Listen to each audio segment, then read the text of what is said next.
Diálogo ANEP-Gobierno. ¿Es posible? Esto hablaremos en República.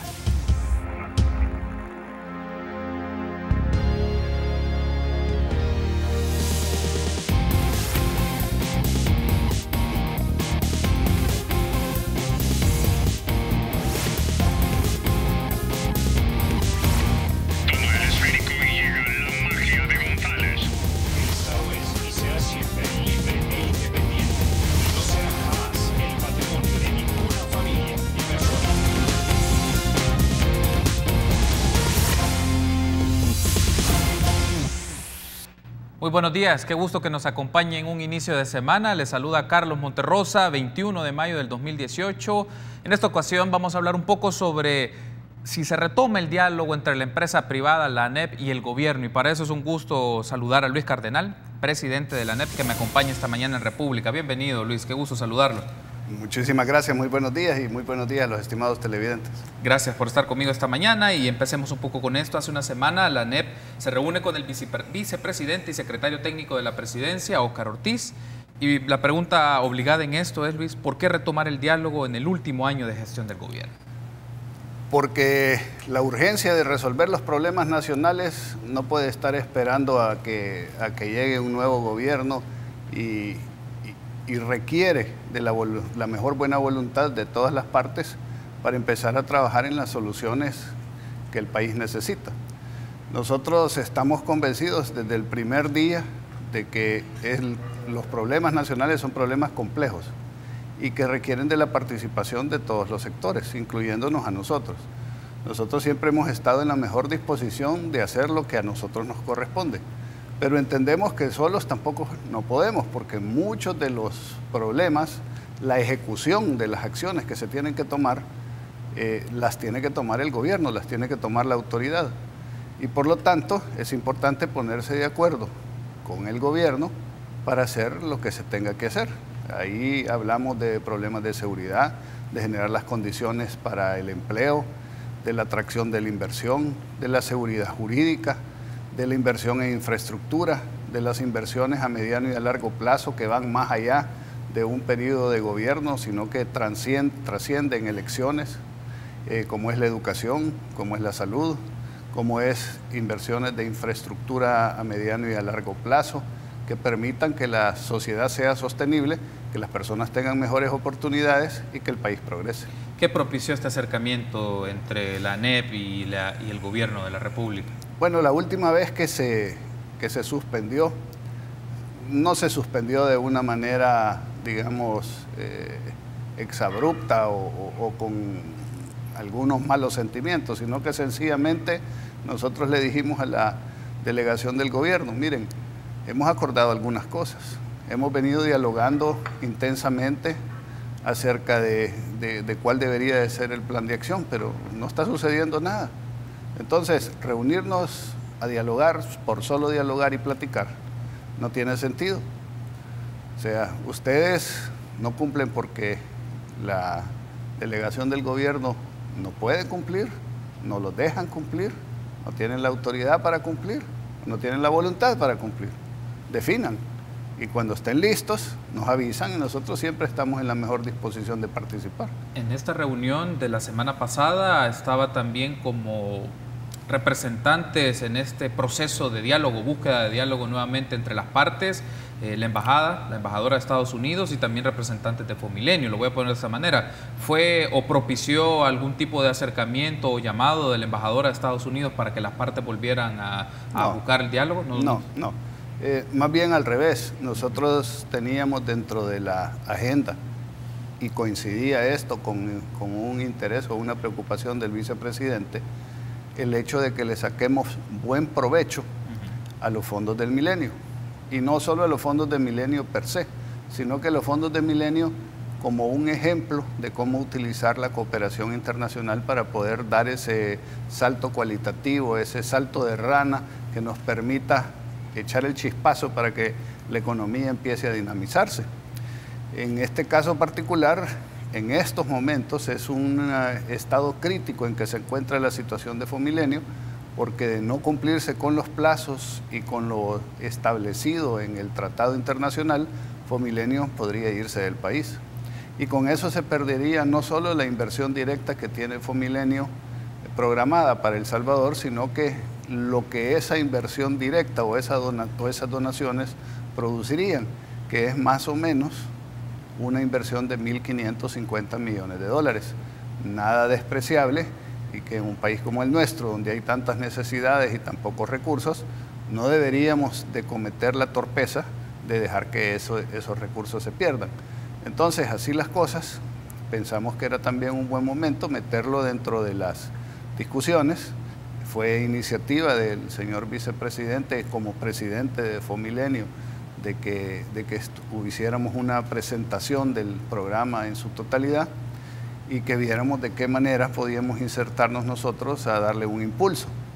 En este momento estamos así de perder los fondos de Milenio porque no se hace una reforma legal a la ley de carreteras y caminos. Sí. De no hacerse, entonces se pierde la posibilidad de recursos para la primera APP, a socios públicos privados, un proyecto de APP. Y quiero hacer tal vez una acotación, una aclaratoria. Salieron como 8 proyectos de APP, algunos mucho más relevantes, importantes y de mayor impacto. Por ejemplo, uno muy viable, la ampliación y modernización del aeropuerto. Es una ventaja comparativa y competitiva que tuvimos durante muchos años, que el aeropuerto de El Salvador era el mejor aeropuerto de Centroamérica. Pero lo dejamos ir decayendo y poco a poco otros países empezaron a invertir y nos están quitando ese liderazgo, o ya nos lo quitaron. El aeropuerto es rentable, tiene un gran potencial. Entonces se propuso y se gastó como 290.000 dólares en un estudio para ver qué se podía hacer como una forma de APP para la ampliación y modernización del aeropuerto. Casi terminando el estudio, el gobierno toma la decisión de decir, no, el aeropuerto no. Había otro proyecto de generación de energía limpia, eólica, por turbinas de aire. Después de contratar al experto y hacer estudios, vino CEL y dijo, no, nosotros no estamos dispuestos a entregar la generación de energía, y el proyecto se perdió. Y así se fueron perdiendo casi todos los 8 proyectos o las 8 propuestas de proyectos que debían. Y solo queda este, de iluminación y videovigilancia de 140 kilómetros de una carretera. Y este, con lo que se necesita Estados Unidos, es demostrar la voluntad que quieren hacerlo. Y esa voluntad política, no digo solo del gobierno, sino de todos los partidos, está en riesgo porque no quieren modificar la ley, porque creen que las alcaldías se quedarían sin recursos o sin los recursos que reciben ahorita por los anuncios que hay en las vías públicas. Al analizar esto, nos llevamos la sorpresa de que en realidad ahorita cobrar por cualquier anuncio en la vía pública, quien sea que lo haga, está violando la ley. Y la modificación de la ley lo que vendría a hacer es a regular esto. Entonces, lo que nosotros estamos proponiendo, impulsando, es decirles, miren, pongámonos de acuerdo, hagamos una buena ley, hagamos una reforma, legalicemos lo que ya se está haciendo de una manera ordenada y saquemos adelante el proyecto de Fomilenio. Porque si se pierde Fomilenio, no es solo que vamos a perder el dinero, vamos a perder la reputación como país de que somos un lugar en donde se puede confiar que lo que uno firma se cumple. Hay un aspecto aquí que me llama la atención sobre estas reformas legales al artículo 26 de la Ley de Carreteras y Caminos Vecinales, ya que lo ha mencionado.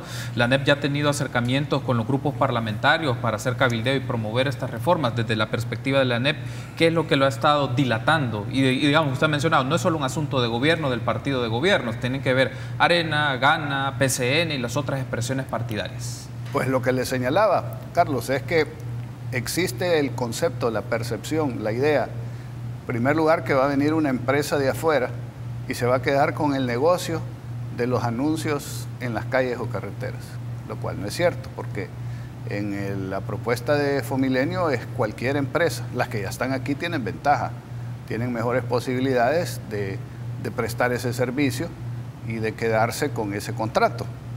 Pero quizás el mayor temor existe en todos los partidos a través de sus municipalidades, de sus alcaldes, porque los alcaldes reciben, especialmente algunas alcaldías que no tienen otros ingresos, pero inclusive las mismas, las alcaldías grandes del Gran San Salvador, creo que San Salvador recibe ingresos mensuales de cerca de $700,000 de cobros que hace por las vallas y los anuncios, los MUPIs y todo eso.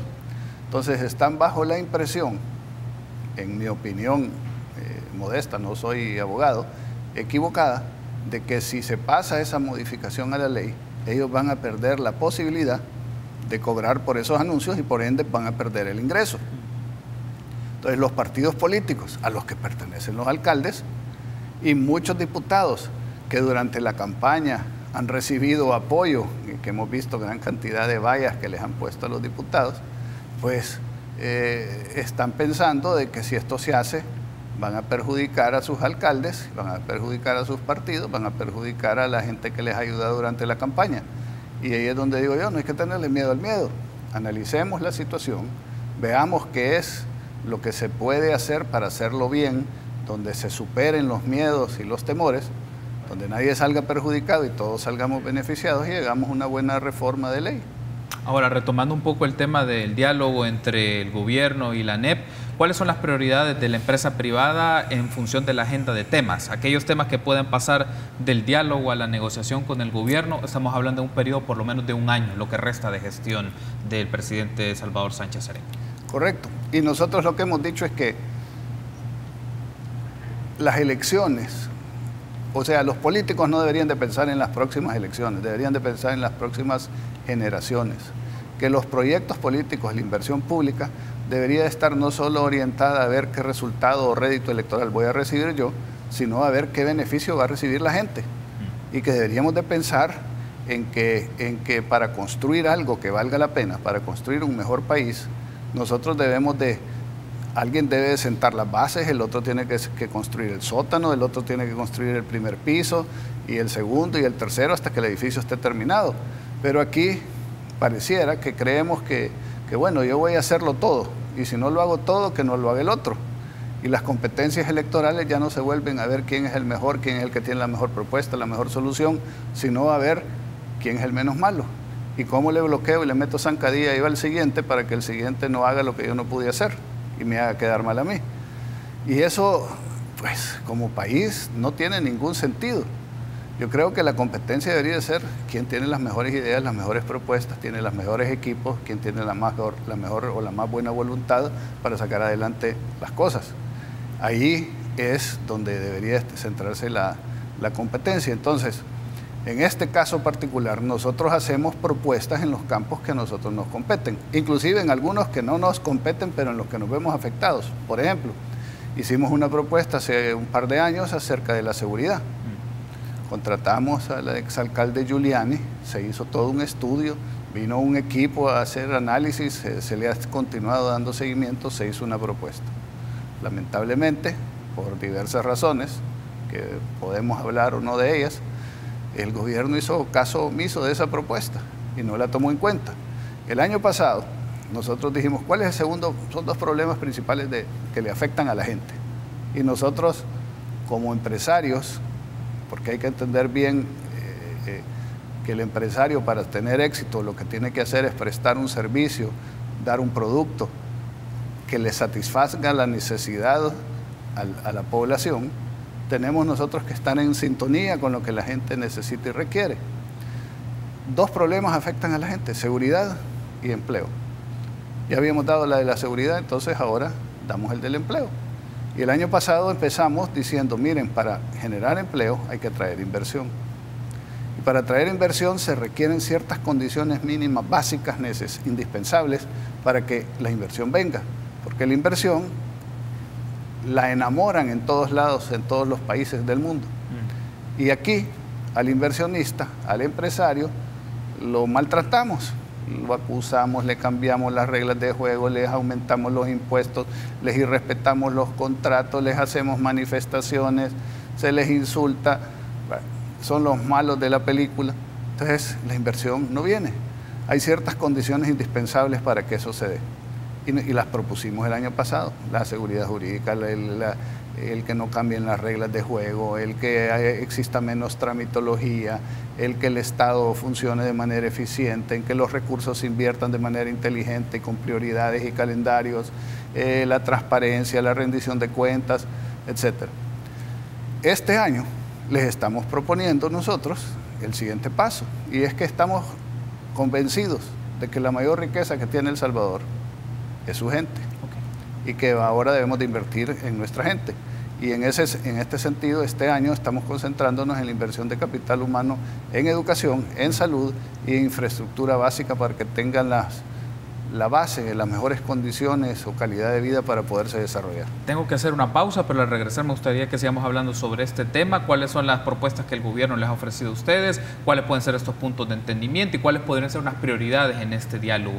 Pero antes de irnos a la pausa, te contamos que en Decameron también disfrutamos de la pasión del fútbol y queremos compartirlo contigo.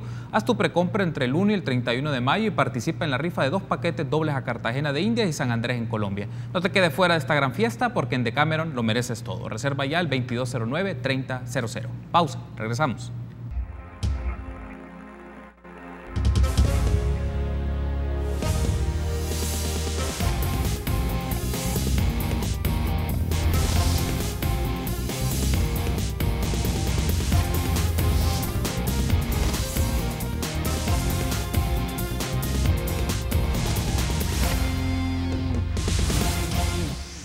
Gracias por seguir junto a nosotros en República. Continuamos platicando con Luis Cardenal, presidente de la ANEP. En este momento vamos a escuchar declaraciones que ofreció el vicepresidente de la República y secretario técnico de la presidencia, Óscar Ortiz, en función de los temas que el gobierno piensa retomar de la propuesta de ANEP. Escuchamos las declaraciones del vicepresidente y regresamos con las reacciones del invitado. Yo creo que toda la relación que hemos tenido entre el sector público y el sector privado es constructiva. Hay cosas que han avanzado, otras cosas no. Hemos tratado de retomar aquellos puntos de interés del sector privado, como son el tema de aduanas, que es importante, simplificación de trámites, que son importantes, dinamizar la inversión pública y privada, que son importantes, y de cómo mejorar el clima de negocios. Lo que hemos dicho es que en mi calidad de vicepresidente y secretario técnico, y ahora presidente de la Junta Directiva de Fomilenio, estamos totalmente abiertos a mantener un nivel de comunicación fluida, dinámica y constructiva con el sector privado. Lo hemos tenido ahora con el sector de construcción a través de Casalco, estamos trabajando también con el sector financiero a través de Avanza, estamos trabajando también con otros sectores que tienen que ver con la exportación. Ahí tenemos entonces las declaraciones de Óscar Ortiz, vicepresidente de la República, también secretario técnico y también preside la Junta Directiva de Fomilenio. Entonces, digamos, en una persona radican 3 mecanismos de toma de decisión o algunos recursos importantes para tomar decisiones. Él mencionaba aduanas, simplificación de trámites, clima de negocios como algunos de los aspectos. Estos son los temas prioritarios para ANEP en este último año, además del de Fomilenio que ya hablamos en el bloque anterior, Luis. Bueno, son temas importantes, pero son manifestaciones de problemas más serios. O sea, ¿por qué se dan los problemas en aduana? Porque se tiene una visión equivocada de que el empresario es el delincuente al que hay que tener controlado y no facilitar el libre comercio de productos, personas y mercaderías a nivel regional. Entonces, se buscan mecanismos en los cuales se hacen más engorrosos los procesos y por eso tenemos a veces filas hasta de 30 kilómetros de furgones tratando de entrar o de salir, lo cual nos vuelve menos competitivos y menos atractivos a la inversión. El problema de fondo es una visión de qué es lo que se tiene que hacer como país para poder ser competitivos y atraer la inversión extranjera y generar más empleo y más desarrollo. Las manifestaciones de esas visiones es la aplicación equivocada de políticas públicas. Nosotros agradecemos al señor vicepresidente el hecho de que se esté tomando por diversas razones, algunas de ellas políticas, se esté tomando el trabajo de tratar de sacar adelante y de resolver esta situación de la mejor manera posible. Pero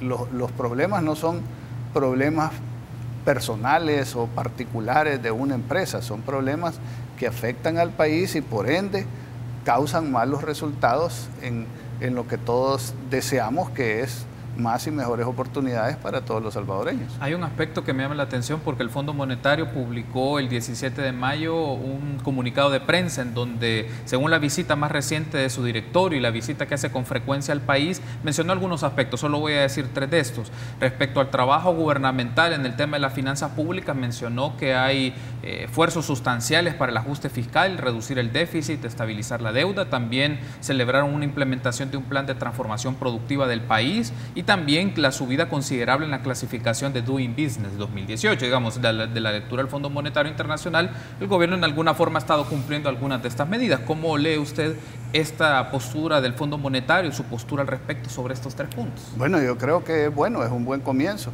y que debemos de continuar en ese camino tratando de resolverlo, ¿verdad? Lo que sí es que no podemos decir que porque se ha hecho ciertos avances y el problema está resuelto, porque estamos bien lejos de resolver el problema. Todavía estamos en una situación fiscal difícil, precaria, todavía faltan muchas medidas importantes que tomar. Los resultados electorales han hecho en algunos casos que se flexibilicen algunas posiciones, pero en otros casos que se vuelva a ver a posiciones o a propuestas populistas como una alternativa para ganar la buena voluntad de los electores. Y eso sería un error, ¿verdad? No estamos hablando de abandonar programas sociales porque creemos en que es importante que el Estado sea solidario y subsidiario cuando es requerido, pero lo que sí creemos es que teniendo pocos recursos no podemos darnos el lujo de malutilizarlos. Una de las propuestas que estamos analizando nosotros ahí en el ENADE es, miren, se gastan cerca de 300 o 400 millones de dólares en subsidios al año. En 5 años son 1.500 millones de dólares o 1.800 millones de dólares. Sería si se gasta en eso. Supuestamente, para darle energía eléctrica y agua potable a todos los ciudadanos en sus casas, podría costar cerca de 700 millones de dólares. ¿No sería más inteligente tratar de en un país pequeño llevarle energía eléctrica a todos, a sus casas, llevarles agua potable, llevarles manejo de desechos sólidos a los más pobres de los pobres, que son esos, antes de dar subsidios que a veces no están bien focalizados, que no hacen mucha diferencia, a gente que si bien puede necesitar apoyo, pero que no está en la situación tan precaria como están los que no tienen ni agua ni electricidad? Entonces son decisiones que se tienen que tomar. Se habla de la inversión que se requiere en las escuelas. Un país tan pequeño, por ejemplo, ¿sabe? Me sorprendió a mí saber de que para darle internet gratis a todo el país, que pudiéramos darles internet, estamos hablando de las escuelas, pero aquí estamos hablando de todo el país, costaría 400 millones de dólares. O sea, lo que se gasta en subsidios, podríamos dar un salto tecnológico ofreciendo ser el país, bueno, quizás no el primer país, porque hay lugares como Singapur donde esto ya existe, en donde todas las escuelas puedan tener internet. ¿De qué sirve aquí que se les ofrezca una computadora a cada niño y cada niña, que no se cumple, en una escuela donde no hay techos, no hay pupitres, no hay agua potable, no hay electricidad y mucho menos hay internet?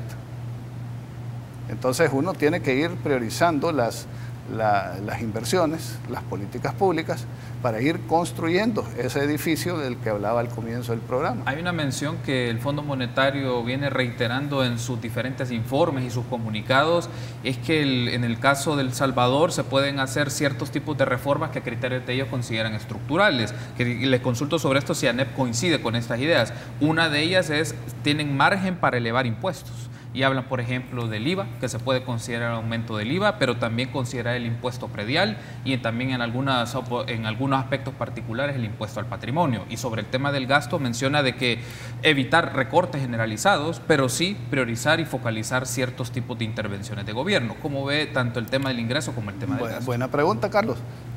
Mire, entendamos una cosa. El Fondo Monetario es una institución técnica. Es un banco, es una institución financiera que no tiene corazón.